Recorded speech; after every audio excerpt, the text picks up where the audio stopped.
Demons, the embodiment of darkness itself.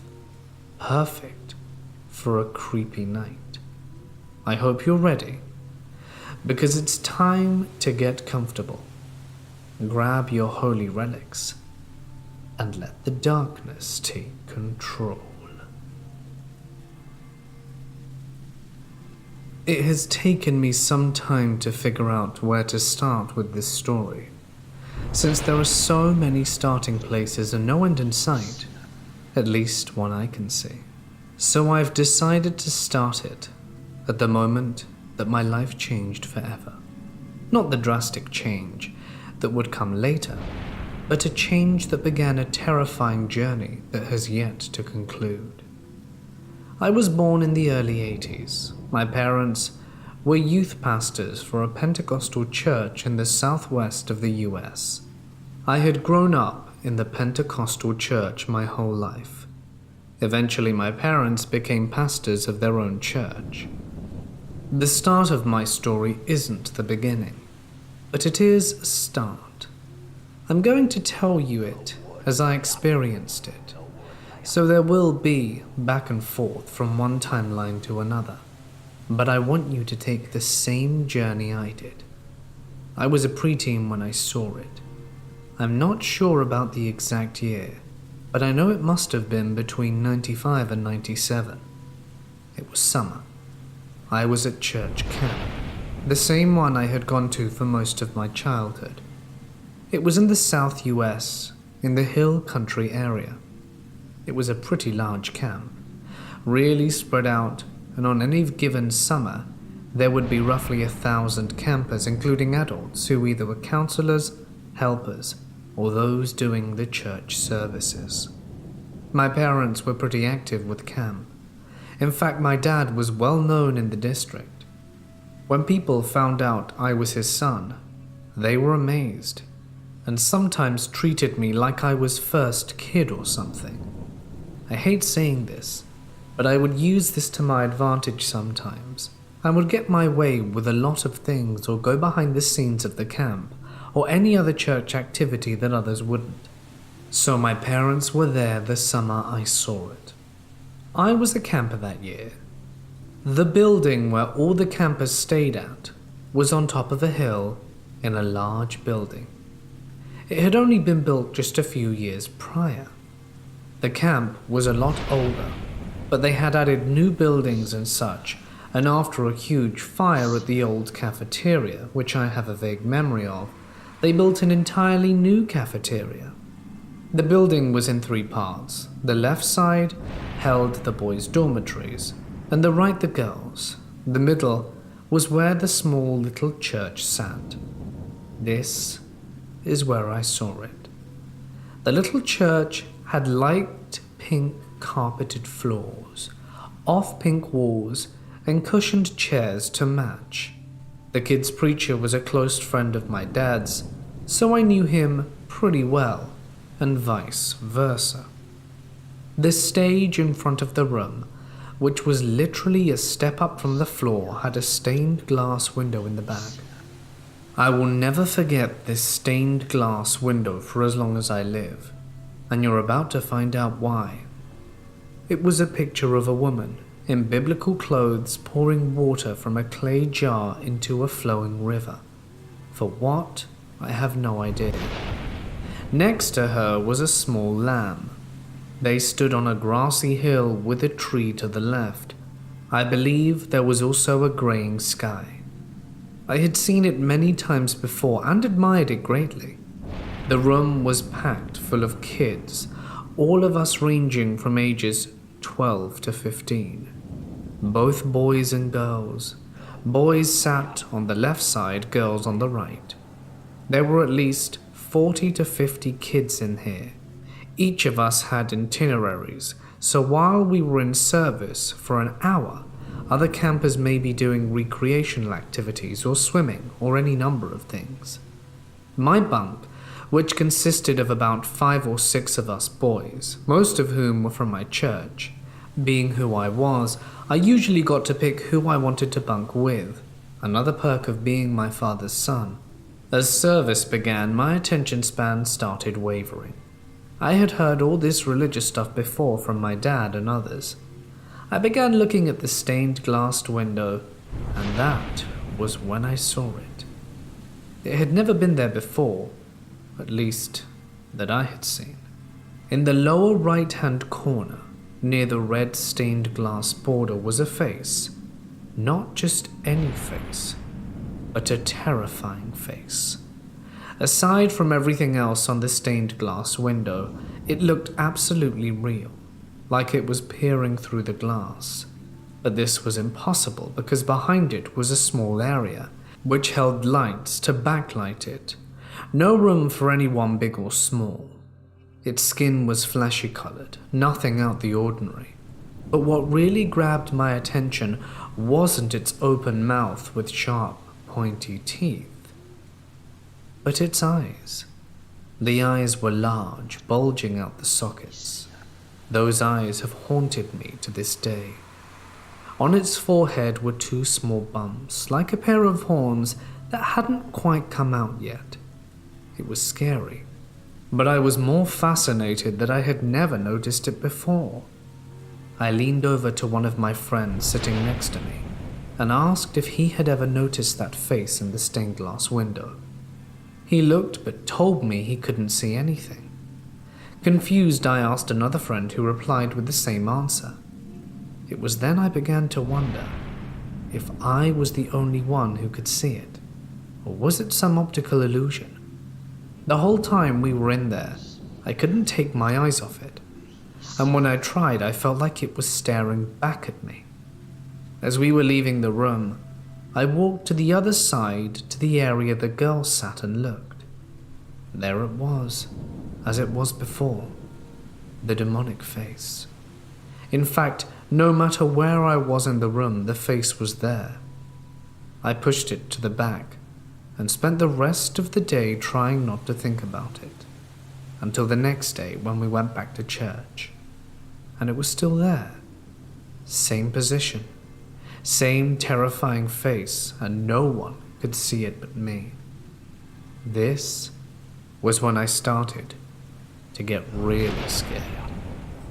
Later that day, I had tracked down my dad and asked if I could speak to him in private. We had gone into my parents' cabin.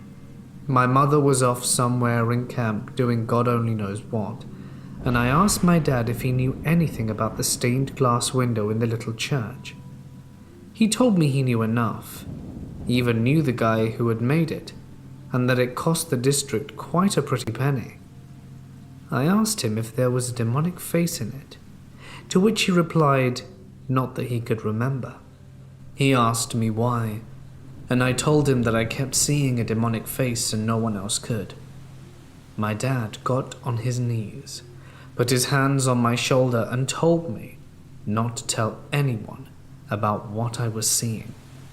I tried to protest, but what I had taken as anger back then was actually fear. What kind of fear, I wouldn't learn until much later. Like I said, I thought it was anger that a man of my dad's status had a son who was seeing demons in the Pentecostal religion. It wouldn't be perceived well. I never mentioned it again to my dad or anyone else, but every day I saw it. The whole week, its bulging eyes looked at me. I didn't know it at the time, but seeing this demonic face was just the start of what was to come. It was the beginning of my journey, but not my parents' journey. After camp, we had gotten back home, and my parents had hired some youth pastors from out of state, a husband and wife with 3 kids, 2 girls and the youngest a boy. I don't remember too much about the whole family, just a few snippets here and there. I do, however, remember the young boy, only because he didn't look right. Aside from looking like a typical 6-year-old, he was always pale, with dark circles around his eyes, like he was a ghost. Which I'm not saying he was, because obviously he wasn't. On top of that, the boy was always sick. There was always something wrong with him. For the first few months of them being our youth pastors, They had moved into our house temporarily, until they could find their own home. They lived in my bedroom, which was upstairs and to the right. I was put in the second living room downstairs, which had a TV and a very comfortable sectional couch. The mother homeschooled her kids, but never at home. She always took them someplace else. I believe it was a park or something. So while my dad and the youth pastor were at the church doing their godly work, and my brother and I were at school, my mother had the house to herself. She would tell me that she would hear strange things in the house, and it always came from my bedroom. There were times she would hear someone stomping in my room, or she would hear voices, or something sounded like it had fallen. But each time she would investigate, there would be nothing. In fact, this happened just about every time my mother was home alone, and it had never happened until these people had come to stay with us. Eventually they got a home of their own, but things didn't really change in the house paranormal-wise. My mother would still hear things coming from my bedroom. There was one incident where my Mima, my mother's mother, had come to stay with us for a week, and her and my mother saw what looked like someone standing outside the window in my parents' bedroom. They had even called the police and found nothing, except for the footprints found outside the window. We had lived in a nice neighborhood at the time, but the cops had told my mother that there were always peeping toms. The only thing I personally experienced in that house was when I had been sleeping in the downstairs living room, while the youth pastor lived with us and I was watching TV in my parents' bedroom. I even remembered which movie I was watching, because like the demonic face, this has haunted me ever since. I was watching Batman Forever, which at that age was my favorite movie, and I had seen it hundreds of times. I had been sitting on the floor, leaning up against my parents' large bed. The bedroom light was off to give more of a theater experience, which I do to this day, and must say I had both of my hands on the ground. My left hand was somewhat under the bed. I was fully immersed in the film, when all of a sudden, I felt a hand touch mine. It came from under the bed. I knew it was a hand. I could feel the flesh of it. I bolted up and ran into the living room to where my parents were, terrified. I told my mother, and she became worried, and my father held his position as a strong man of God and went to investigate. He had looked under the bed, checked the closets, the adjoining bathroom, and of course, found nothing. To make a long story short, after a few months they had moved out of our house, my dad had gone to church one Sunday morning. He would always go around 4 a.m. to pray, set up his sermon and stuff, and when he got into the parking lot, he had seen that the youth pastor's car was in the big, empty parking space, as well as another car. One he recognized, but he wasn't sure whose it was exactly. When he entered the church, he came to find out the youth pastor was with a member of the youth group in his office, having an affair. So eventually my father had to fire him, which caused quite a conflict with people in the church, especially the ones who supported the youth pastor, who happened to be related to the girl he was having an affair with. One woman in particular, Karen, a Hispanic woman who had grown up in Mexico, where we had lived not too far from, just a few miles from the border. The reason I told you this part of the story is because it has a lot to do with the next. After the youth pastor and his family were let go of our church, we had a little over 100 people and had began a revival. My dad had called on an evangelist friend of his, Bob, who was married with 2 children, both boys roughly younger than me and more close to my brother's age. Bob had begun the revival, which became quite huge. I should let you know that I am no longer a Christian, nor do I believe in the Christian religion, and you will soon find out why. Anyway, this revival became really big. Our church was filled to capacity, and people were speaking in tongues, being slain in spirit, and the like. It had lasted 13 weeks, which, now that I think about it, is quite an interesting number considering things. Karen, who was close to the youth pastor my dad had let go, was giving my parents the cold shoulder and started becoming close with the evangelist Bob and his family. One day during this revival, my mother, who I am very close with, told me something I would never forget.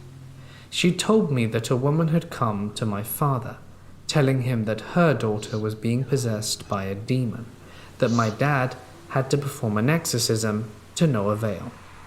My dad didn't want me to know this, but my mother told me anyway, and told me to keep it a secret and not to tell him that I knew, or even my brother. One night at revival, as people started showing up and getting ready for service, my mother pointed the demon-possessed woman out to me. She seemed normal, pretty even, nothing creepy about her in the least. My mother, being the good pastor's wife she was, always welcomed people, hugging them, talking to them and whatnot. I watched as my mother went over to the demonically possessed woman and welcomed her in and hugged her. As soon as she did, my mother pulled away as the woman began shaking violently. With a panicked look on my mother's face, she walked over to my father, whispering something in his ear. My dad looked over to the woman. My mother came over and told me to get the children rounded up and take them into the dining quarters, as she and others cleared out the sanctuary. Once everyone was out, the doors were shut behind. My dad and a few of the board members were behind the closed doors, dealing with the demonic-possessed woman. It wouldn't be until a few years later that I found out what had happened behind those closed doors. According to what my father told me, he and the board members began praying over the woman, who was shaking violently and spouting obscenities. The janitor lady, Caroline, was in there, as for what reason I don't know. The woman began screaming as if in pain. My father continued to pray for her. Not too long, the woman began to gag, and at this point the janitor lady ran to grab a bucket and brought it over to her, in which the woman vomited in.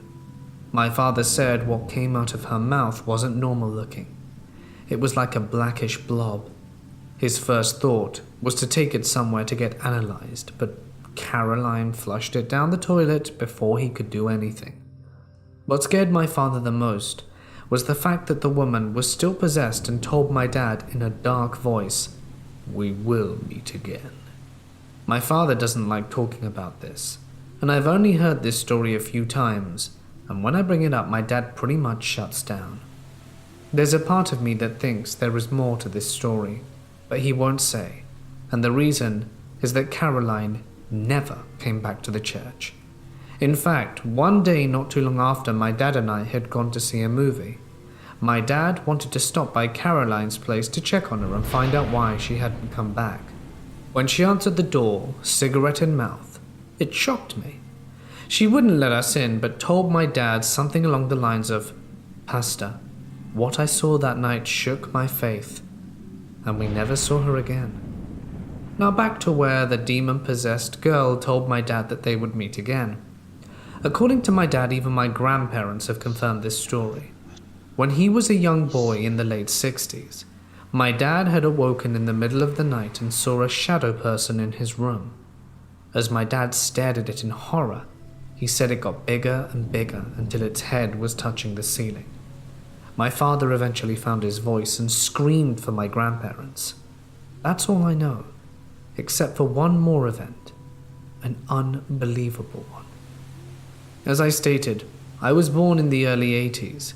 Not too long after I was born, when my parents were youth pastors at a church in the southwest US, on a Wednesday night at church with around 50 to 80 people in the sanctuary, a group of strange people entered the church. My mother said that there were about 10 or 15 of these people, some of whom were dressed in black leather with spikes, typical 80s punk, or others wore white t-shirts with anti-Christian messages written in black ink. They had gone to the front of the church during service and started disrupting, saying obscenities against Christ and Christians. The pastor and the board members, whom my dad was one of, took all the people outside the church while someone called the cops, who were on their way. I cannot stress enough, this took place in the early 80s. The leader of the group started talking to my dad. He was younger than my dad, and he said he knew my dad and hadn't seen him in a long time. My dad asked what he meant, to which the leader said something along the lines of, "I was in your bedroom that night." To further prove this, he began telling my dad he knew a lot about him, like where he was born, who my grandparents were, his social security number, who his best friend growing up was, his favorite car, teacher, where he went to college, and then the leader gave the same information about my mother. Then, scarily enough, he mentioned my name, my social security number, where I was born, and that I was his marked and watched. Just writing this out gives me chills considering. I recently brought this up, and my mother says that it still scares her to this day. I'd first heard this story when I was 16 or so, and I remember one time at camp, the same one where I saw the demon, where me and my friends were, who were too young to actually be campers. We're heading up to our cabin at the top of a hill, while our parents were doing church camp stuff. It was night. On our way up the hill, we encountered a man who came out of nowhere. He was dressed like a biker, leather and spikes. I don't really remember much, except that the three of us ran down the hill and got scared, where we ran into one of our mothers who told us to get in the van. She looked around with a flashlight as we drove up the hill but couldn't see anything, and I've always wondered if that man had something to do with these people many years before who interrupted that church service that said I was theirs. Anyway, back to the revival. After the incident with the demonically possessed girl, things got back to normal, in a sense. On the 13th week of the revival, Bob had approached my father and told him God told him to build another church, so he did. Except he took a lot of members from our church, which hurt our church greatly. We had roughly 200 members, and were now down to less than 50. One of the people who left with Bob was Karen. Karen had come up to my mum and told her that she and her family weren't happy with how things had gone down with the youth pastors. She told my mother that she had come from some dark places in Mexico and that she gave my family the evil eye, which my mother had no idea what that meant. The next part would devastate me. First, I'm going to tell you how I experienced it, followed by what my parents saw, which they wouldn't tell me until I was an adult. And for good reason. It was Sunday morning, and my mother had awoken me to get ready for church. I got off bed, sleepily, and started to get dressed when I noticed that my dog, Pepper, had pooed on my floor. Pepper was my dog. She loved me, and when I left for school, she would sit at the window and wait for me. Wouldn't even eat until I arrived back. Panicked, because my mother would get very upset when Pepper would use the restroom on our carpet, I ran into the adjoining bathroom, grabbed a white towel that I would do laundry with later, and hopefully my mother would never find, ran over to the spot and noticed that the diarrhea was even worse. I put the towel atop and started to wipe, and that's when I noticed it wasn't diarrhea at all. It was a pool of blood. I looked over at Pepper, and she was laying next to my bed. I figured she was sick. I ran and told my mum, and I thought she would be upset, but I saw worry and terror in her face. She told me to put Pepper outside with food and water, and we would let her back in once we got back from church. Once church ended, we got home. I ran out of the car to the backyard. No joke when I say this. I found my dog lying on her side near the house. I called to her. Nothing. I figured she was in deep sleep. I walked over and put my hand on her to let her know I was home, and she was stiff as a board. Tears welling in my eyes. I backed away slowly and ran inside to tell my parents. Strangely, when I saw them, my mother had tears in her eyes already and was scared. My dad's face, blank. I told them about Pepper. Then that afternoon before church, we took Pepper's tiny body and buried her outside in the churchyard. far away from the church itself. It was hard watching my dad dig the hole and place Pepper, now wrapped in a black trash bag, into the ground. I would descend into depression after this. Like I said, it wasn't until about 18 or 19 when my parents told me the truth.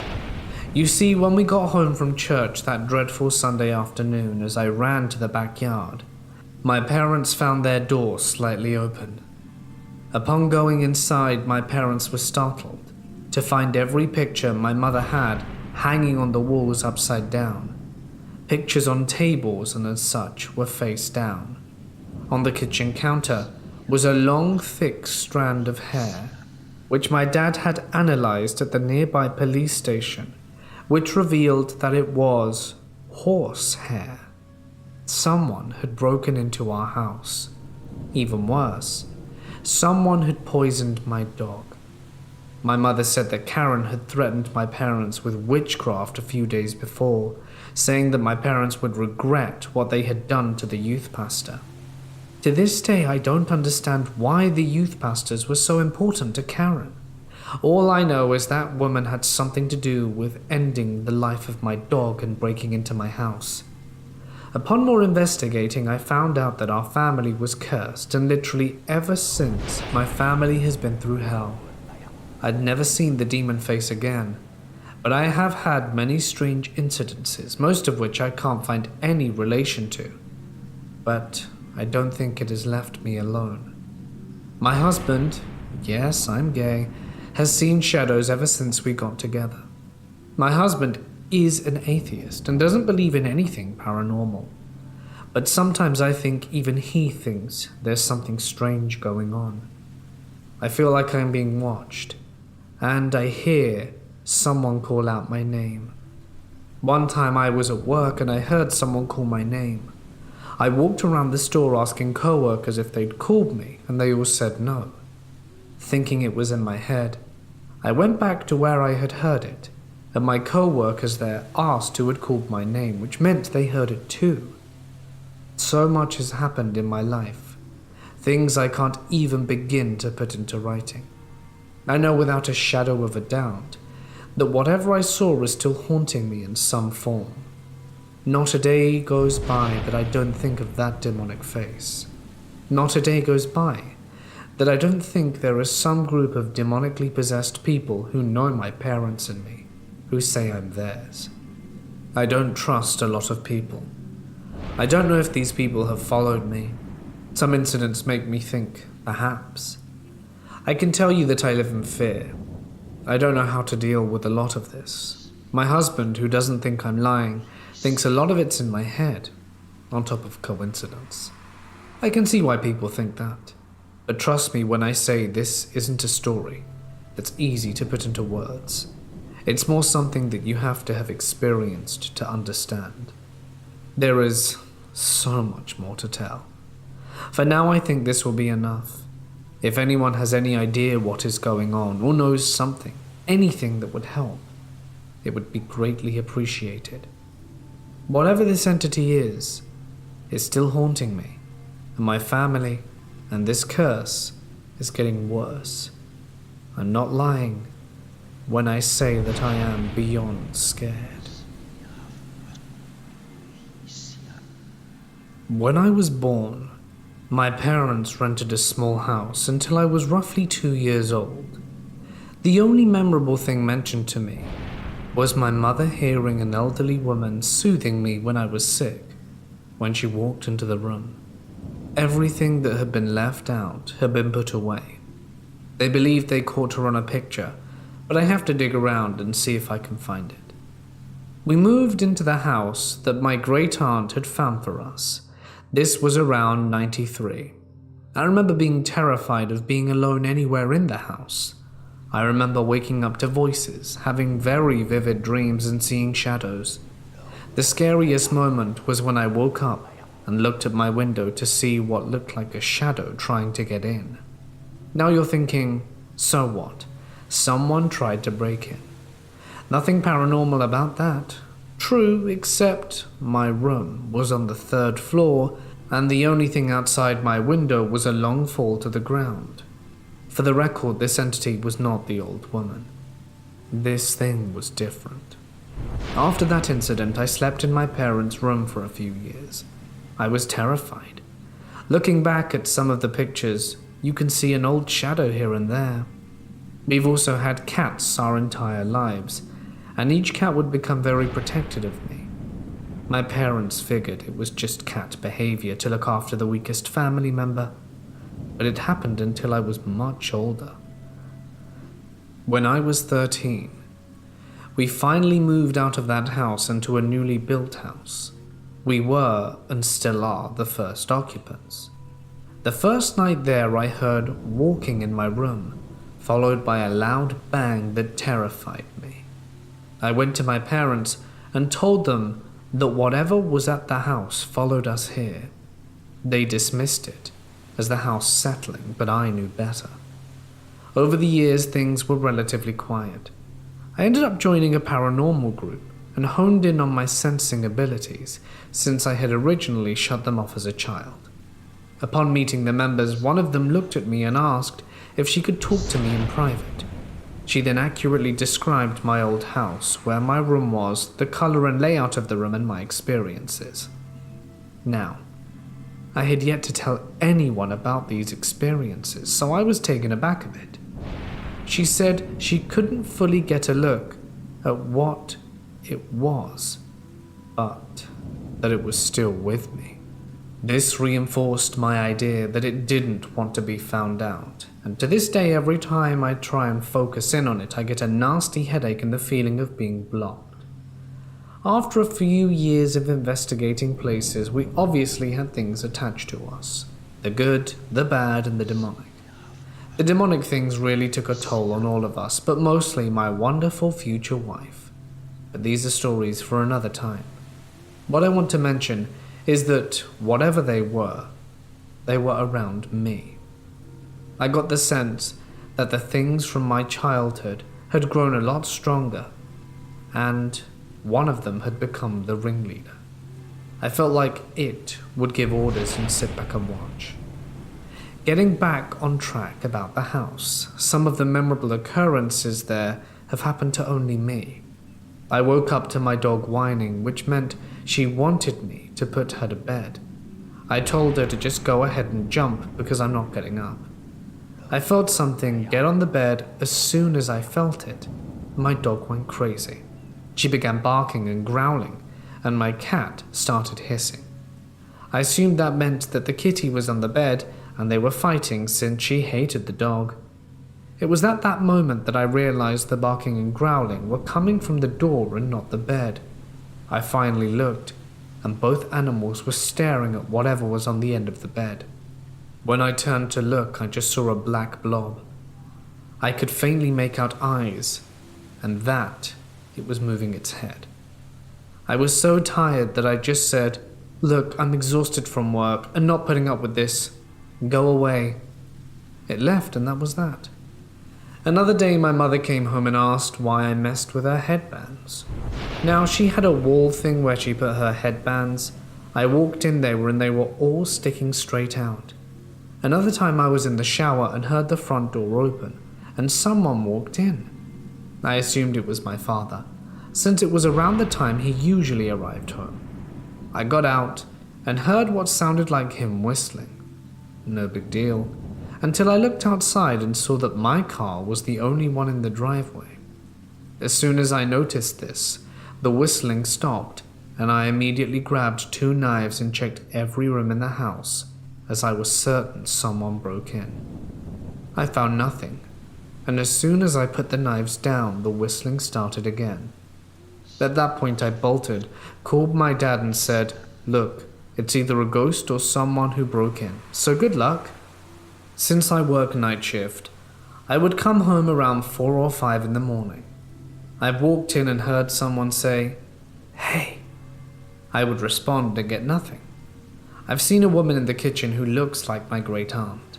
My mother was sick and sleeping downstairs, and when I walked in, a voice whispered, "Shh, she's sleeping." I've had the front door yanked out my hand.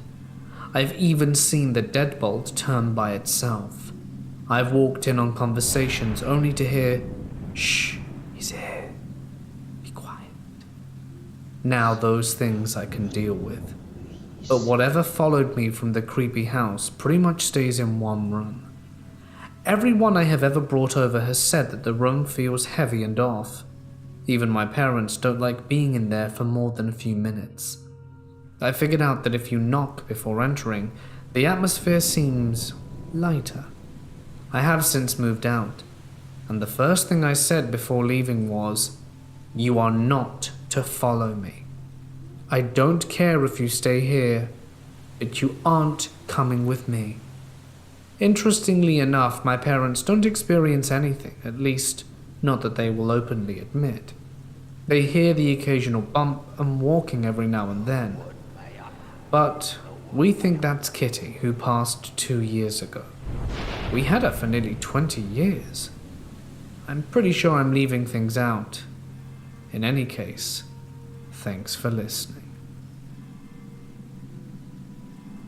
This was back in 2012, a simpler time. Let me preface this by saying that the room I stay in my parents' house, used to be my grandfather's room. It's sort of like an apartment. It's got its own kitchen and bathroom. He passed in 2005, and I moved into the room in 2009. Ever since I moved back, every once in a while, I'll feel a presence in the room. Someone sitting at the edge of the bed or holding my hand, or I feel like someone's standing behind my shoulder.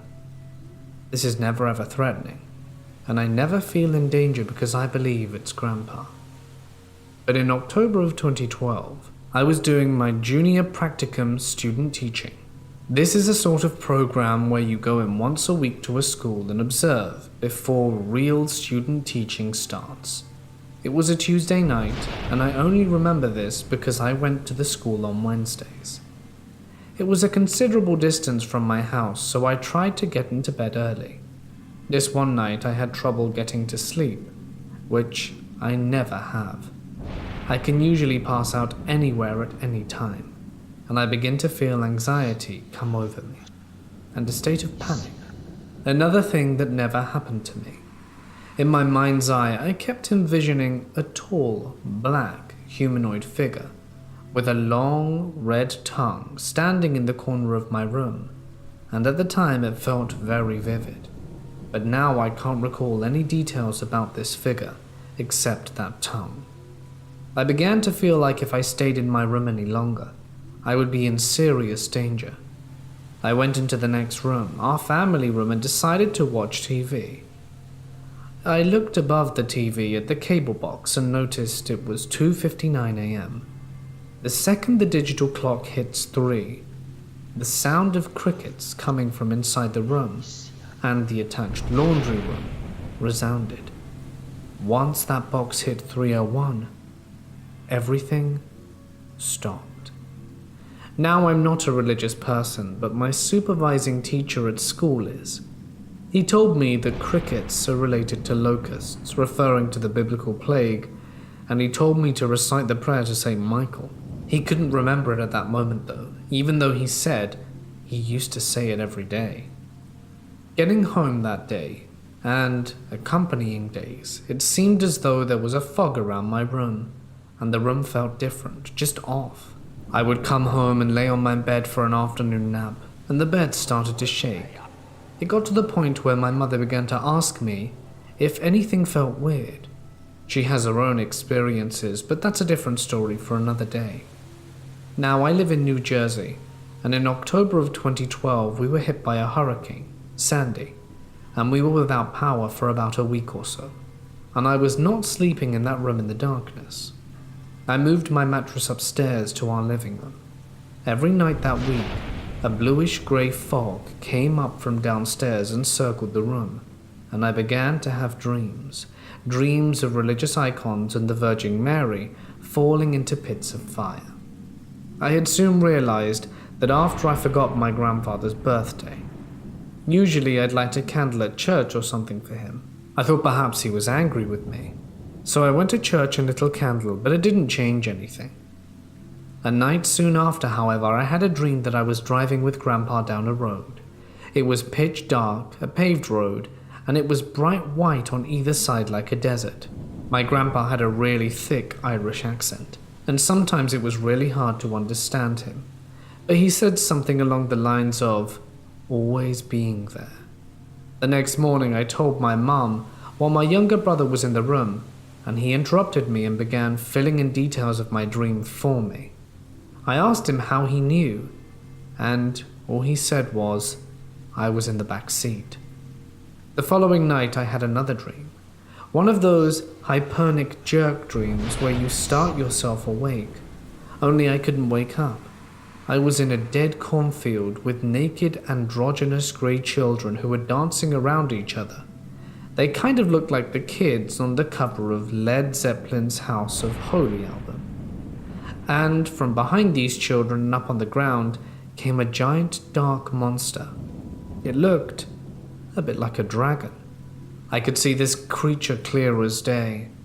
From behind it came a winged humanoid being, I guess an angel, which had a sword that stabbed the creature and knelt down in front of me.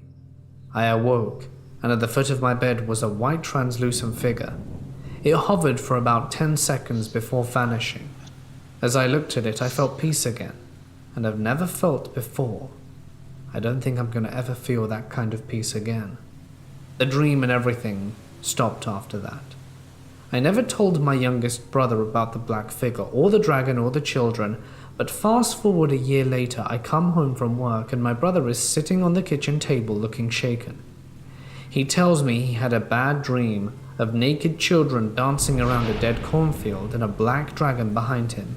No angel came, but he told me when he got ready for school and left, looking out of the window of his room was a large black figure with a long red tongue. It was the last I ever heard of it. I'm not particularly religious, but I can tell you ever since that event, I slept with the lights on and have had routine sleep paralysis.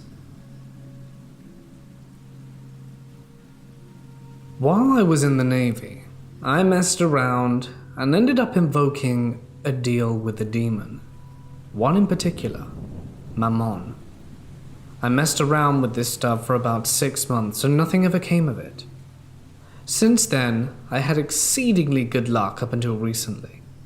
Fast forward about 8 years and life kind of sucks, living paycheck to paycheck after moving and leaving the Navy.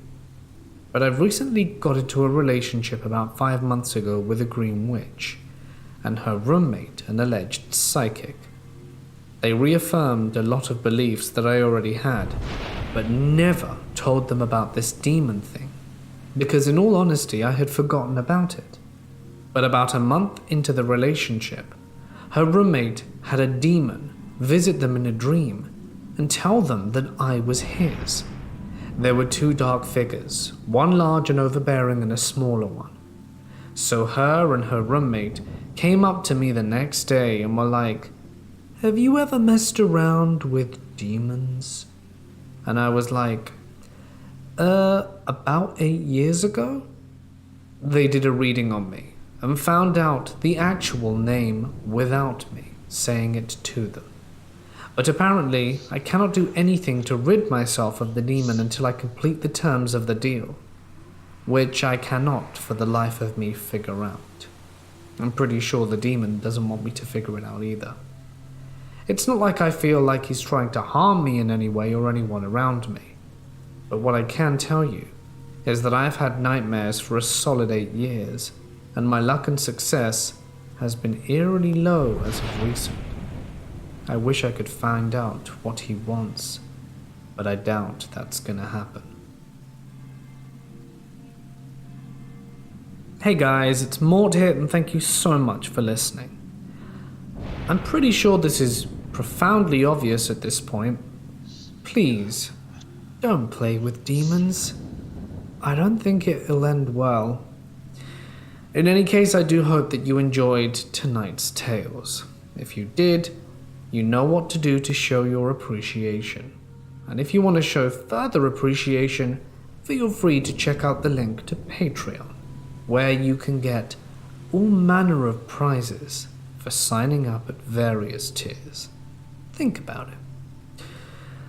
Oh, there we go. I'm glad that you guys voted for demons. I hadn't done it in a while. It's been quite a while. So I really do hope that you enjoyed the stories. I do have a few more, so potentially demons again soon, maybe. But it just depends on what the demand is. So deep woods and cryptids, maybe, for a video coming soon. I just want to see if we've got camping stories.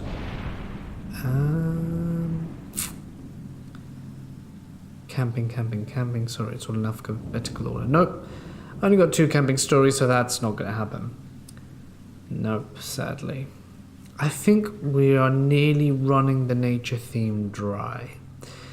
I'll check to see if we've got another one. Or let me check Haunted Woods. Haunted Woods. Ooh. Haunted Woods. Wait, what? Haunted House, sorry. Haunted Woods. Doesn't look like it's 7 stories, of which only 4 are long. 5 are long. 4 are long. So yeah, it simply won't be enough. But what I could do is I could just finish up with the 2 more nature-themed stories. And, you know, to close off the week. And Saturday, or because I took the day off, I think I'll work the weekend.